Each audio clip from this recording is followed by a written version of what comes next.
उन्होंने समझ लिया कि धर्म ही भारत की अगणित संतानों का मेरुदंड है। उनके शांत, समाहित, विशुद्ध चित्त में यही वाणी ध्वनित हुई। जिस प्रगाढ़ आध्यात्मिक अनुभूति के प्रभाव से भारतवर्ष एक दिन विभिन्न संस्कृतियों और विभिन्न धर्मों की जन्मभूमि और मिलन स्थल में परिणत हुआ था, एकमात्र उसी अनुभूति के बल पर पुनरभ्युत्थान और पुनः प्रतिष्ठा संभव है। उन्होंने उन्नति और अवनति के दोनों चित्रों को मिलाकर समझा कि भारत की दुर्गति का कारण यही है कि वास्तविक धर्म का कहीं भी सार्वजनीन रूप में और सक्रिय भाव से आचरण नहीं हुआ। जीवन में धर्म का यथार्थ रूप में पालन करने से कोई जाति कभी भी अधःपतित नहीं हुई। इतिहास के साक्ष्य से ज्ञात होता है कि जातीय जीवन में जो शक्तियां सफलता पाने में समर्थ हुई हैं, उनमें सक्रिय धर्म श्रेष्ठतम शक्ति थी। गहन विषाद और वेदना से भरकर उनका हृदय भारत के जनसाधारण की उन्नति के उपाय की बात ही सोचने लगा। जनगण के अभ्युदय की व्यवस्था का जिस धर्म में स्थान न हो, उस धर्म का प्रयोजन ही क्या है। इतिहास बताता है कि भाग्य परिवर्तन के फल स्वरूप भारत में जिस किसी राज शक्ति का अभ्युत्थान हुआ है, उसी ने दरिद्रों को पदमर्तित और पीड़ित किया है। पुरोहित प्रभावित धर्म का आश्रय लेने पर भी दरिद्रों को इस उत्पीड़न से रक्षा नहीं मिली, बल्कि पुरोहितों के सहस्र युग व्यापी एकाधिपत्य, जाति भेद जनित उत्पीड़न एवं सारे समाज विधानों के द्वारा समाज रूपी शरीर के अत्यंत भयंकर विखंडीकरण आदि के फल स्वरूप धर्मनिष्ठ हिंदुओं का अधिकांश शूद्र, अस्पृश्य एवं वेद वंचित हुआ है। स्वामी जी को राष्ट्रीय उन्नति के लिए इन सारी विघ्न बाधाओं को दूर करना आवश्यक था। दरिद्र जनगण के दुख दारिद्र्य के साथ समान सुर में बधी उनकी हृदय तंत्री उन लोगों के ही क्रंदन से रो उठी। एक गहन संवेदना से भरकर वे भारत की उपेक्षित निम्न जातियों के साथ एकाकार हो गए। उस समय उन लोगों की व्यथा उनकी ही व्यथा हो गई।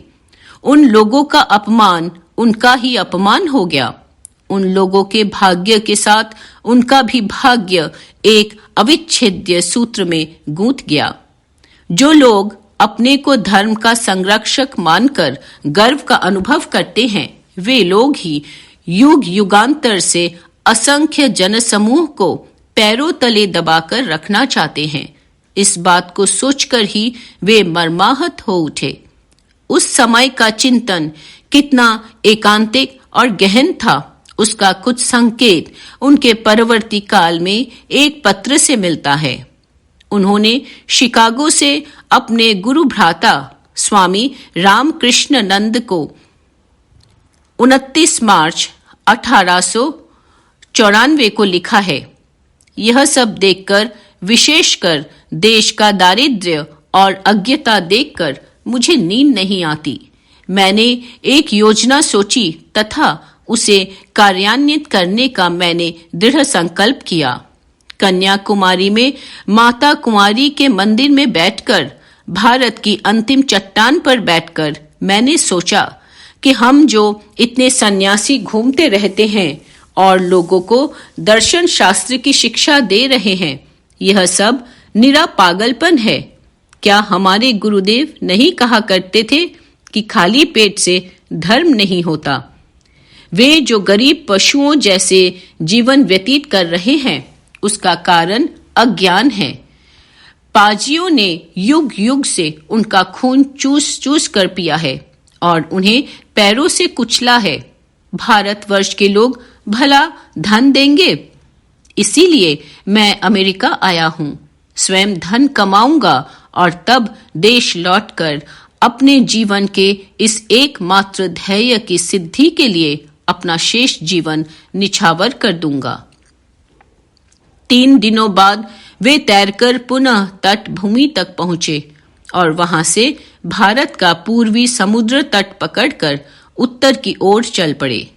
प्रत्यक्षदर्शियों के कथनानुसार स्वामी जी ने उस शिलाखंड पर 3 दिन और 3 रातें बिताई थी।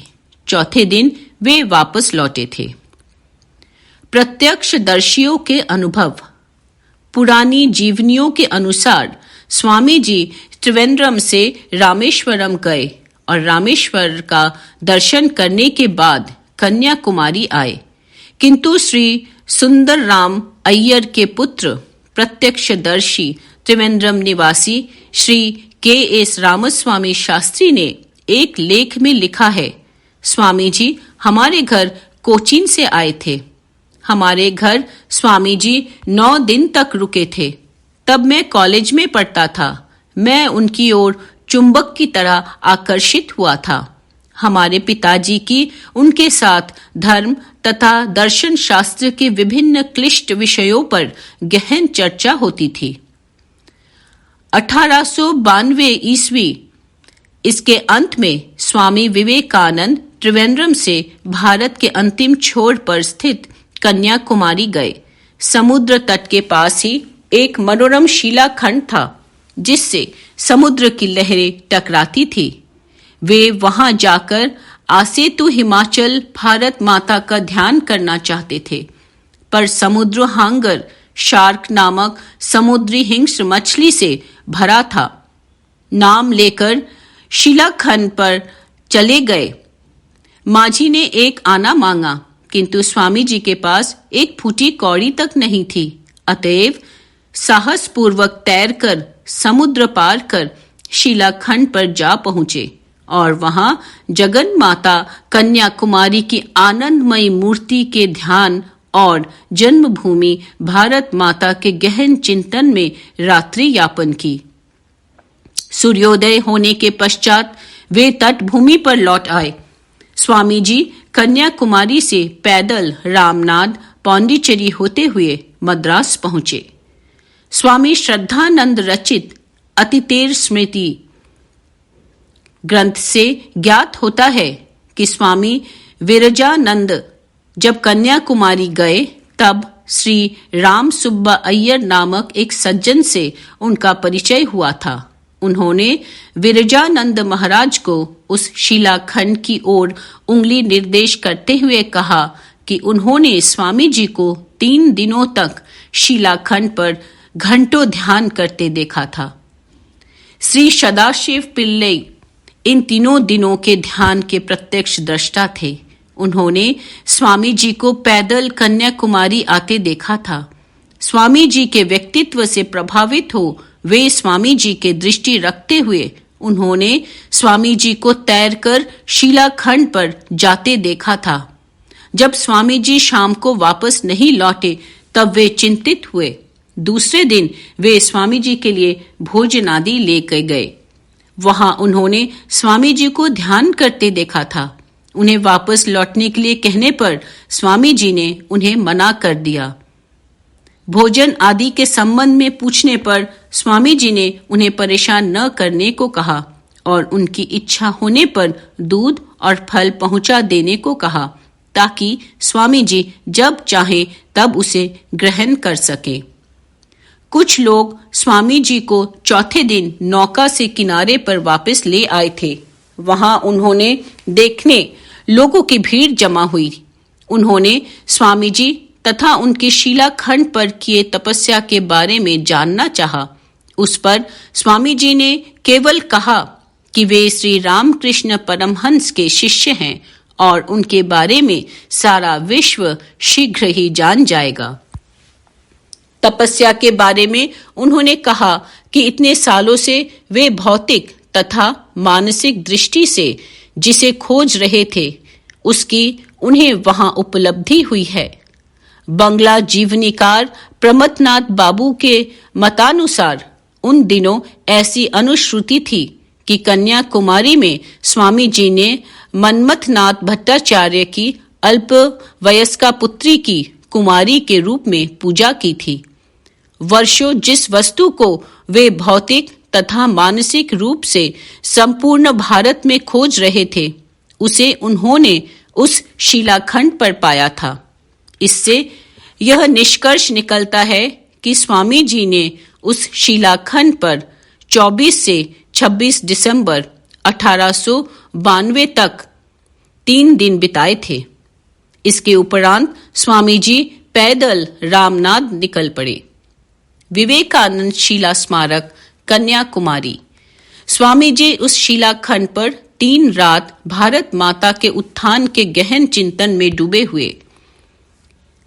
भारत माता के उस गहन ध्यान की याद में सन 1963 में स्वामी जी ने उनके जन्म शताब्दी के उपलक्ष्य में यह निश्चय किया गया कि उस शिलाखंड पर एक सुंदर स्मारक का निर्माण किया जाए। उस समय रामकृष्ण मठ मद्रास के प्रमुख स्वामी शुद्धत्वानंद जी, उनके मन में भी यही विचार आया। उनके प्रयास से मद्रास में एक सभा हुई। कन्याकुमारी में भी इसी तरह के विचार उदित हो रहे थे। इस कार्य के लिए विवेकानंद शिला स्मारक समिति मद्रास का गठन किया गया। श्री एकनाथ जी रानाडे को इस कार्य का भार सौंपा गया। इस स्मारक निर्माण कार्य में कई लोगों ने बाधाएं डालने की कोशिश की, विशेषकर ईसाई मिशनरियों ने, पर वे सब विफल हुए। इस बीच पर्यटक इस शिलाखंड पर जा सके, इसलिए समिति ने निःशुल्क नाव सेवा आरंभ की। 12 जनवरी 1963 के दिन उस शिलाखंड पर समारोह पूर्वक एक शिलालेख फलक लगाया गया। उस पर स्वामी जी के शिलाखंड पर ध्यान करने की बात लिखी थी, पर कुछ ईसाई लोगों ने उसे उखाड़कर समुद्र में फेंक दिया, जो आज तक मिल न सका। 22 जुलाई 1963 को एकनाथ जी बेलूर मठ गए और रामकृष्ण संघ के तत्कालीन अध्यक्ष स्वामी माधवानंद जी महाराज से भेंट की। उन्होंने इस कार्य की सराहना करते हुए तत्कालीन राजकीय परिस्थिति के कारण रामकृष्ण संघ के इस कार्य को हाथ में लेने में अनिच्छा जताई और इस महान कार्य के लिए अपना आशीर्वाद देते हुए कहा कि रामकृष्ण संघ प्रत्यक्ष रूप से इस कार्य में सम्मिलित नहीं हो सकता, परंतु वह तुम्हारे पीछे सदैव दृढ़ता से खड़ा रहेगा। आगे बढ़ो, ठाकुर और स्वामी जी के आशीर्वाद तुम्हारे साथ हैं। मैं भी इस कार्य के लिए तुम्हें आशीर्वाद देता हूँ। तुम्हारा जन्म इसी कार्य के लिए हुआ है। इस कार्य को आगे ले जाने के लिए रामकृष्ण संघ के विवेकानंद शताब्दी समिति कोलकाता के सचिव स्वामी सुबुद्धानंद जी की भी मदद मिली। उनके परिचय से कलकत्ता के वर्तमान पत्रों के द्वारा वहां जनमत तैयार किया गया। एकनाथ जी ने विविध राजकीय पक्षों के 323 सांसदों के हस्ताक्षर के साथ भारत के तत्कालीन गृह मंत्री श्री लाल बहादुर शास्त्री को निवेदन दिया। उन्होंने शिला स्मारक के लिए हर संभव मदद करने की आश्वासन दिया। सभी सांसदों ने राजनीतिक, क्षेत्रीय और धार्मिक आस्थाओं के परे जाकर निवेदन पर हस्ताक्षर किए थे। इस कार्य में राजनीति को दूर रखकर सभी पक्षों ने नेता सहभागी हुए। कांचीपुरम रामकोटी पीठ के शंकराचार्य चंद्रशेखर सरस्वती जी ने भी इस कार्य के लिए आशीर्वाद दिया तथा स्मारक के प्रारूप के बारे में मार्गदर्शन किया। अंत में शासकीय अनुमति मिल गई। 6 नवंबर 1964 इसका निर्माण कार्य आरंभ हुआ। सन 1970 में उस विशाल शिलाखंड पर एक भव्य स्मृति भवन का निर्माण कार्य पूर्ण हुआ। उसे बनवाने में लगभग 1 करोड़ 30 लाख रुपए खर्च हुए। कोलकाता स्थित Ramakrishna mission institute of culture के स्वामी रंगनाथ नंद जी ने एकनाथ जी से इस कार्य को कैसे आगे ले जाया जाए, इस विषय में विस्तृत चर्चा की। इस कार्य का प्रचार करने हेतु स्वामी रंगनाथ नंद जी ने कई जगह व्याख्यान दिए। शासकीय अनुमति तो मिल गई, पर इस कार्य के लिए धन कहां से आएगा? धन इकट्ठा करने के लिए विविध राज्यों में सभी पक्षों के स्वामी जी के विचारों से प्रेरित गणमान्य व्यक्तित्वों के नेतृत्व में समितियां बनाई गई। इस राष्ट्रीय कार्य में सर्वसाधारण व्यक्ति भी भाग ले सके, इसलिए 1 रुपए के कूपन सारे देश में भेजे गए। देशवासियों ने यथासंभव दान किया। किसान, मजदूर, विद्यार्थी, कर्मचारी, पुलिस, सेना के जवान, इन जैसे सामान्य लोगों से अधिक धन इकट्ठा हुआ। देश के हर राज्य, हर जिले से सर्वसाधारण लोगों ने इस कार्य में यथासंभव योगदान दिया था। इसलिए यह स्मारक सही अर्थ में राष्ट्रीय स्मारक है। स्वामी जी का नाम लेते ही लोग जादू की तरह मंत्रमुग्ध होकर श्रद्धा भक्ति से यथासंभव मदद करते। शोर मचाने वाले छात्र भी स्वामी जी के नाम सुनते ही वशीभूत सर्प की तरह शांत हो जाते। इस कूपन पर स्वामी जी का चित्र तथा उनकी वाणी स्थानीय भाषा में अंकित थी। इस तरह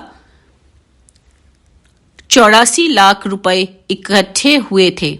इतना ही नहीं, भारत के विविध राजकीय पक्षों द्वारा शासित सभी राज्यों ने इस कार्य के लिए दान दिया।